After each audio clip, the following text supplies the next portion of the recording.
Welcome to the Meat and Potatoes podcast. We're here with Evan Cindrich, who is a principal at EDA Architects. How are you? Good.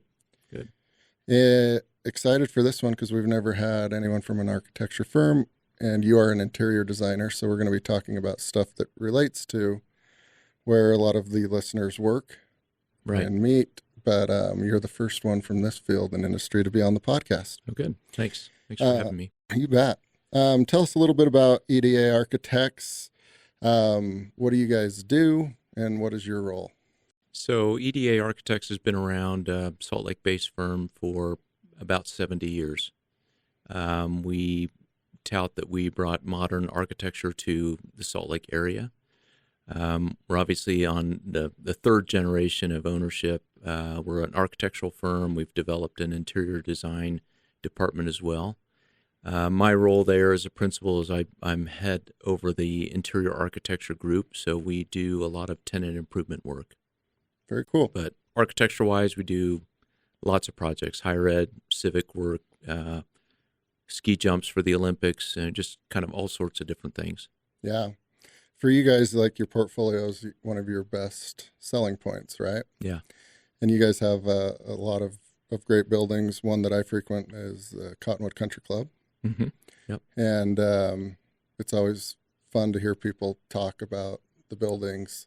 And I'm sure there's been times where you're like, oh, yeah, this was ours. Yeah. Right? Yeah, absolutely. And different industries, big, small, medium. It sounds like you guys kind of do it all. Right. Yeah, we do small projects to large. For instance, Overstock.com's campus, we did that project. Started out as an interiors job and ended up being the whole campus. So yeah, and that one's pretty cool. It's circular and it's a little crazy. Yeah, Peace Coliseum. Yeah, as we call it. It's very cool, and it's fun to be in, and you won't forget it. No, I know I haven't forgotten it. Yeah, I've been in a few times. All right, so you've got some dirt, or you're tearing something down. You build up the building. And at what point do you come in? So there's kind of a couple of different groups. We do the architecture of the building, and we also do the interiors associated with that. And generally, we're involved throughout a lot of that process because we're helping to space plan the building. So it's not just finishes and furniture, but it's spaces as well. And then there's a different group where we do quite a bit of work in the tenant improvement market. So that's taking an existing building like this one, and there's either an existing space or it's just an empty shell, and designing everything to fit it out. So that's involved, space planning, figuring out what the needs are of the client, to drawing all the construction documents so that the project can be bid and built.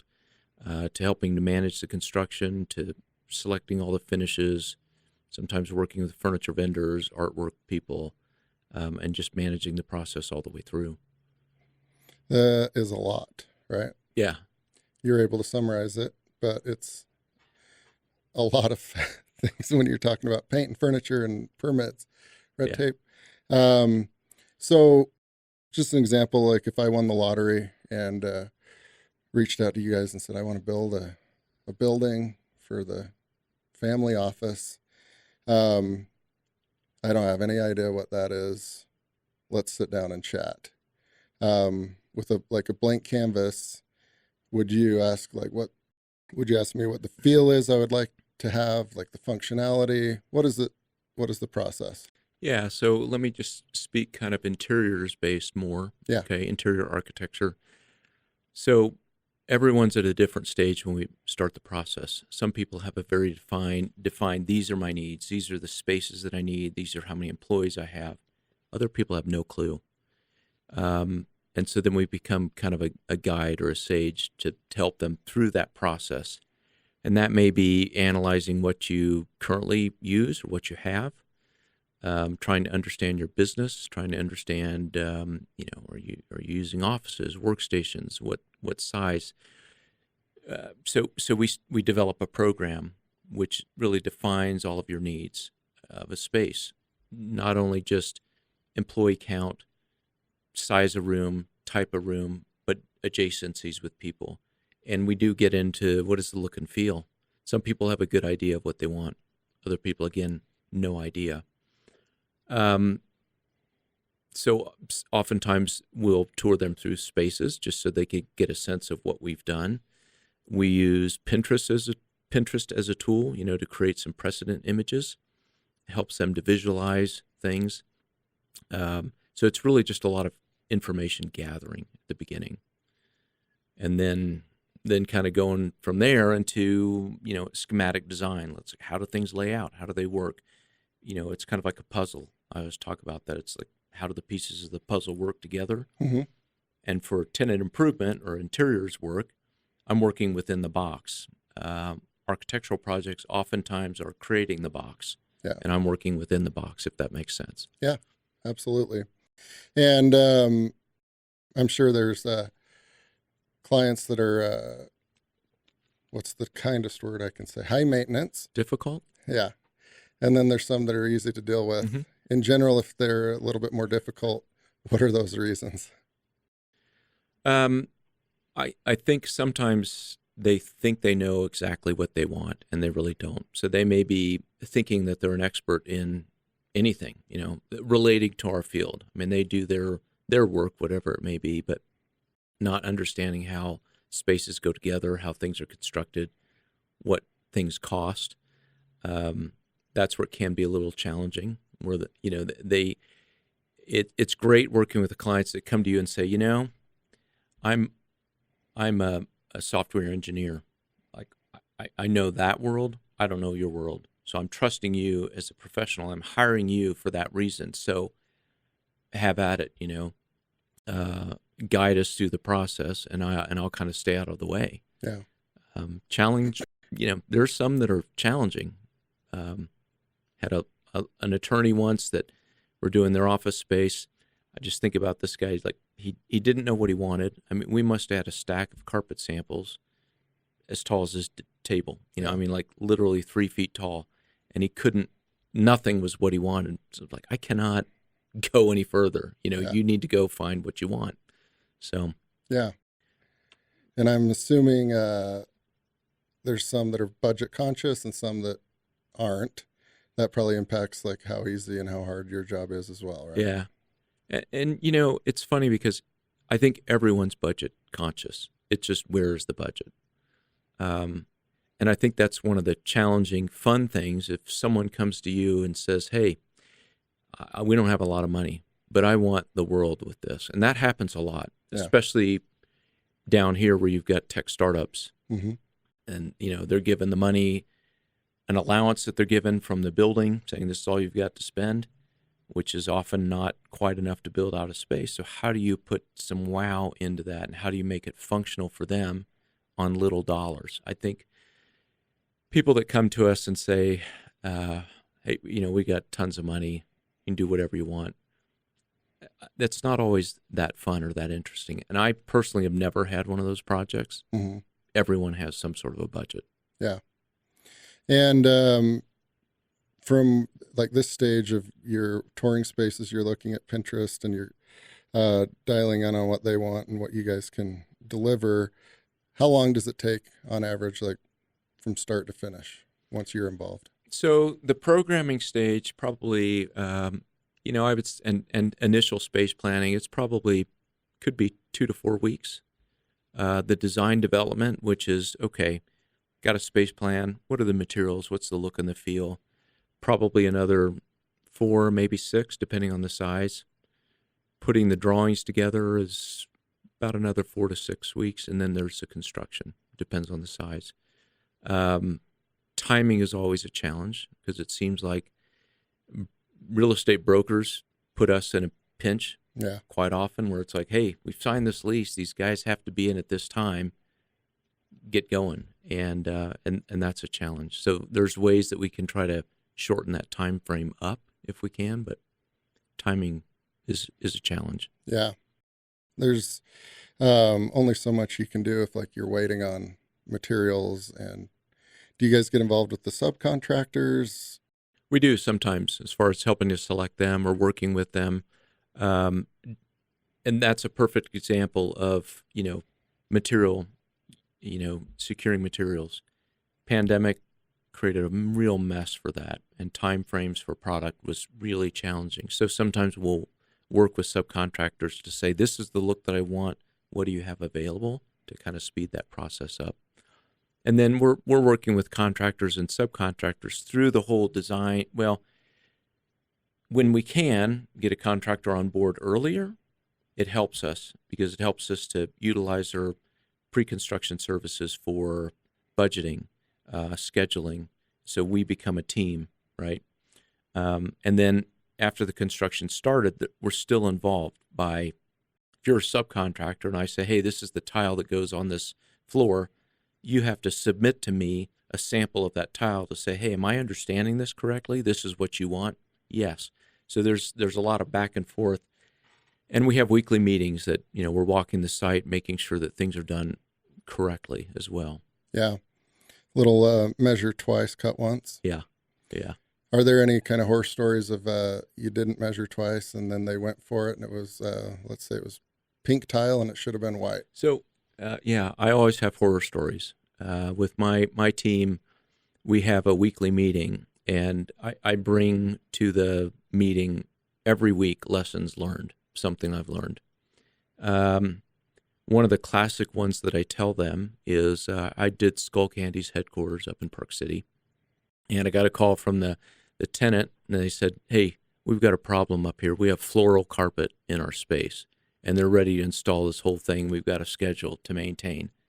And I was just floored, like drove up there, come to find out that all of the carpet samples that we had seen, that we had approved, didn't really show this floral kind of pattern. It just happened that carpet tile was cut in the right spot in this pattern that didn't show it. So, yeah, that was the lessons learned. It wasn't pink tile, but it was floral carpet, and that was not what they wanted. So, we had to pivot and make some, return some carpet, get some different stuff, and we made it work. Yeah. But there's always something. Yeah. I think even anyone that's done a little bit of home improvement or even tenant improvements knows that there's always something. There's always something. You don't know it all. Yeah. And this isn't something you can like force, and you can't automate it. Like you can automate obviously like the back end and make the process as efficient as possible, but it's probably a field and industry that you want to have an eyeballs check. Yeah. Yeah. For most of your clients, you mentioned Skullcandy, a few of the others, if memory serves, Weave, Overstock. Do they kind of start with like, we want this to be the look and feel? We want our employees to to feel like this when they're here. We want them to be productive, or is it make this as utilitarian and functional as possible? I think it's not so much make it functional and utilitarian, especially nowadays, because you're trying to get people back in the office, right? So and you're competing against the home. Like, you want to work in your living room, why would I have you come to this sterile office that doesn't provide you some area of privacy where you could go make the personal call, an area to engage with your fellow employees? I'm going to sit in totally uncomfortable furniture as opposed to my couch or in my bed, right? So you're kind of competing against that. So spaces have to be comfortable and inviting and not utilitarian. They need to work. You need them to function and work. But you're competing against the home, and people generally, CEOs, execs want people back in the office at least part of the time. Yeah. They're not going to get them back all the time for everyone. Yeah. For kind of my generation, I started going into offices in the late 2009, 2010 timeframe. And, but you watch movies from the 60s, 70s, and 80s, and if there's an office place setting, it's usually abysmal, right? Yeah. And I'm sure you get a kick out of like watching the whole thing evolve over time. Yeah. And I'm sure if they were looking at this now, they'd be like, what are you guys doing? Yeah. It's like, you guys have so many rights and perks, and you're like, opinions actually. You provide free food at the office? What? where are the cubicles, right? So it's had to have changed a dramatic amount over your time. Yeah, absolutely. I think the thing that's interesting is that people have changed, and that's what drives it. So, the generation before my generation, it was all about the corner office. And so buildings were designed around how can we get more corner offices in the buildings. Now, it's not about the office. It's and so we're bringing offices more to the interior of the core instead of the outside. More glass fronts so everyone can enjoy light and views, a healthier space. And that's a requirement from that younger generation that they want to be more social at work. So for them, I'm getting work done if I'm playing a video game for a bit, taking a break, or I'm playing ping pong with you, or we're going to grab a snack, or we're going to go work out in the little fitness area, or I'm going to go on a walking treadmill to do work. It's totally different than the guy that's going to go sit in his office and he's the big cheese and no one comes and bothers him. Yeah. So it has been interesting to watch that and to hear people say, we've designed this office and, people are just not collaborating. It's like, well, yeah, because everyone's in an individual office and the collaboration would happen at their office door because there was nowhere else for it. They didn't have collaboration areas or comfortable settings where they could just sit and hang out and talk. Yeah. It definitely changed. And a lot of this can kind of be proven out perhaps scientifically, right? Of if the way you guys interiorly design things, it forces people to chat and hang out, and oftentimes good things happen from that. Yeah. How do you guys kind of stay ahead of the power curve on trends and whether they're lasting trends or like flash in the pan trends? Yeah.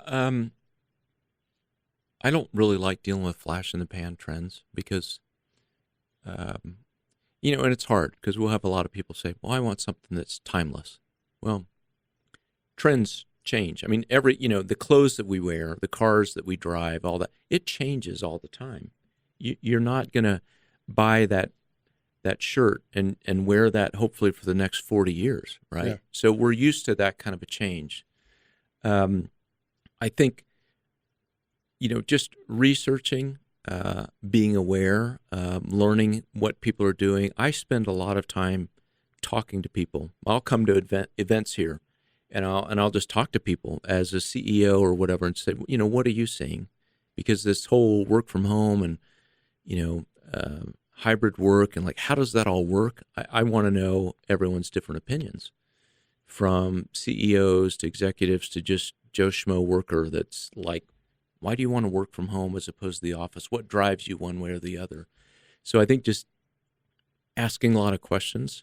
I listen to a lot of, different WebEx, presentations. There's a lot of research out there and it's changing still. And I think we don't know what it's going to be like next year or 5 years or 10 years. Yeah. And a lot of changes in like the materials and the hardware, right? That probably makes your job a little bit easier than it was 10, 15, 20 years ago. Lighter weight, more adaptable, more flexible, all of that. Mm-hmm. Is that true, or am I off the reservation? No, I think, I don't think you're off the reservation. I think generally the industries, like I think about carpet is a good example. The carpet industry has really been driving change in their market with regards to sustainability and product, recycling, adhesives that are low VOC. I mean, there's a lot of stuff that the industry is really pushing themselves to do already, which makes it easier. Mm-hmm. People are more aware of, what are red listed materials that we just shouldn't use. Yeah. The information's out there. Companies don't want to use it. And clients don't want to do that as well. So it is easier. You're not having to go search for things that are healthier for the environment or for the people. It just is becoming more of the norm. Yeah. Two-part question. What's your favorite project that you've ever worked on, if you dare? And then what's your favorite office space that you had nothing to do with, but you admire? That's a hard one. Favorite office space, is usually the one that I'm currently working on, to be totally honest. I worked on great spaces. I think about some of the clients, everyone's different. Lucid was a great project, super low budget. We just did not have money. So people would walk into that space and it was done a few years ago. And go, well, how did you guys accomplish all of this in that low budget? That was a fun challenge.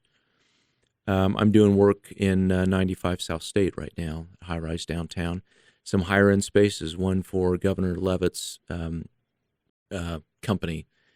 So they're spending the money, appropriately, being wise, right? Everyone's different, Overstock was fun. Skull Candy was a great, fun group to work with. Canopy was great. They're now, Lendio has their space now, but just working in a very fast time frame where they're literally framing the building and we're deciding where are we putting stairs and where are we putting an atrium, and you need to tell me tonight because we're hanging beams tomorrow thing. They're all fun. They're all challenging. So I hate to say that. We worked with great clients. We worked with Microsoft, Google Fiber, the other ones that I mentioned. So spaces that, a space that I have seen that I really admire, I can't necessarily name one. I don't know if that's fair.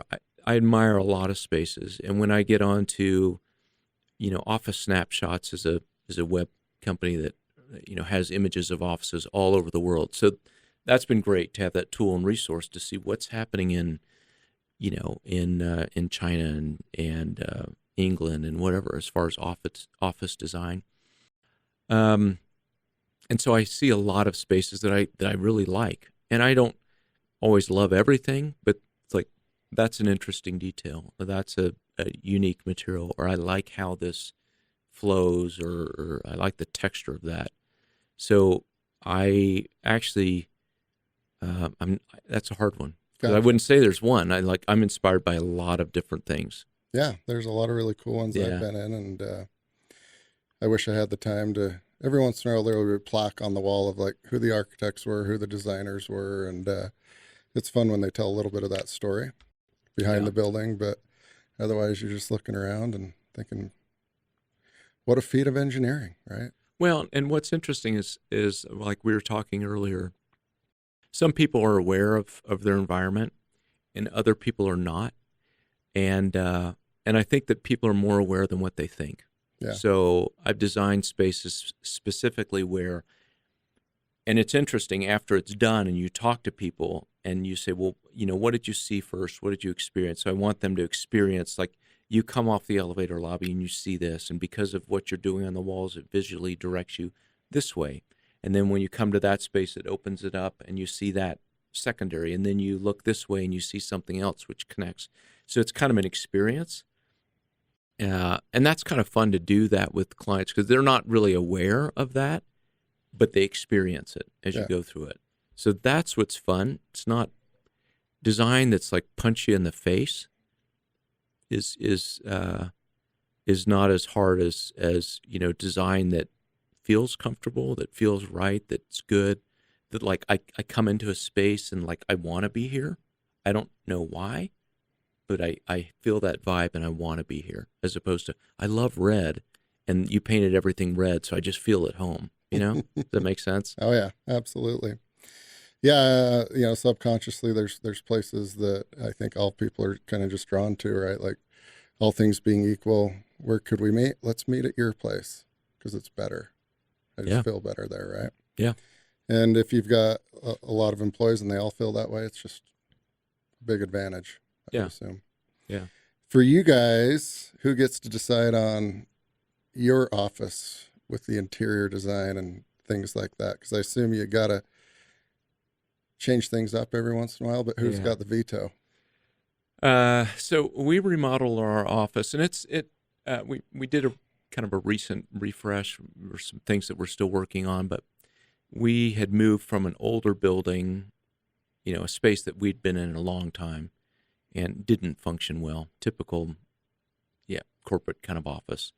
We moved to a new space. It's in the Boston building, which is a historic building downtown, top floor. Really great bones to the building. I actually designed that space before I was a principal. We had a lot of company involvement, got a lot of input from people, which was great. But, in an office with a bunch of designers and architects, eventually you need to just go, okay, we're done, know. And so there just came a point where the principals then said, all right, Evan, we're done. Take it and run with it. You've got a bunch of ideas, some great ones, some really bad ones. Just take it and do it.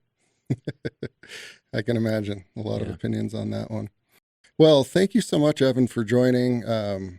Appreciate your time. Sure. Learned a lot, and we've been enlightened a little bit to this whole new industry and field, and it does touch and impact everyone. So appreciate your time. Yeah, absolutely. Thank you. Thank you.